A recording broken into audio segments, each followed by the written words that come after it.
Ben, je pense énormément de mal de cette chose, parce que les OGM, j'ai toujours combattu. D'une part, bon, je ne peux pas prétendre euh, être un scientifique qui aurait une autorité pour dire c'est bien ou c'est pas bien.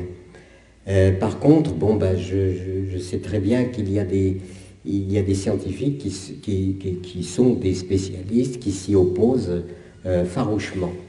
Je dirais que ça relève un peu de... Alors là, ça relève de quelque chose de plus profond, de plus moral, dans le sens où on a l'impression que pour les OGM, ce sont des scientifiques, des firmes et des États qui se coalisent en quelque sorte pour promouvoir cela.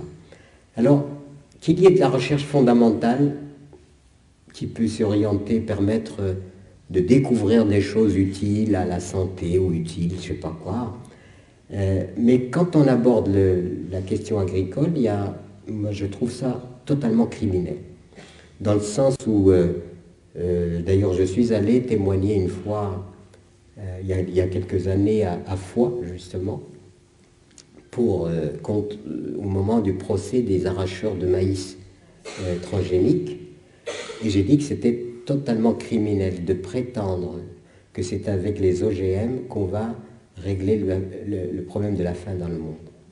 Et notamment dans les pays dits sous-développés, puisqu'il s'agit, les OGM, c'est quand même organismes génétiquement modifiés et brevetés. Il ne faut pas oublier que c'est la mainmise, c'est sur le vivant. Et cette mainmise sur le vivant fait que ces semences ne sont transmissibles qu'à des gens qui peuvent les payer. Par ailleurs, comme vous dites, ce sont des semences stériles, c'est-à-dire incapables de les reproduire. Déjà, avec les hybrides, on avait fait un premier pas, parce que l'hybridation a aussi fait que beaucoup de populations paysannes se sont détournées des semences traditionnelles qui se passaient de main en main depuis des millénaires, depuis des siècles. Une génération passait les semences à l'autre génération et ça dégringolait les siècles comme ça dans une forme d'autonomie. À partir du moment où on a introduit l'hybride, déjà on a brisé cette autonomie, puisque l'hybride ne se reproduit pas non plus, c'est surtout les F1, on est obligé de racheter. Alors les OGM, on pousse encore plus loin. D'abord c'est une transgression grave. La nature n'a pas prévu que c'est des gènes d'animal, d'humain, d'insectes, de végétal, etc. soient mêlés.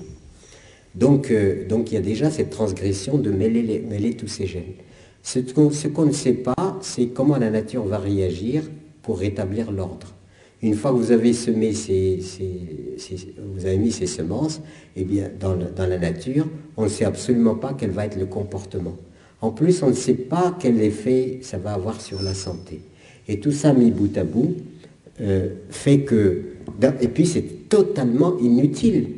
Je suis vice-président de l'association Cocopelli.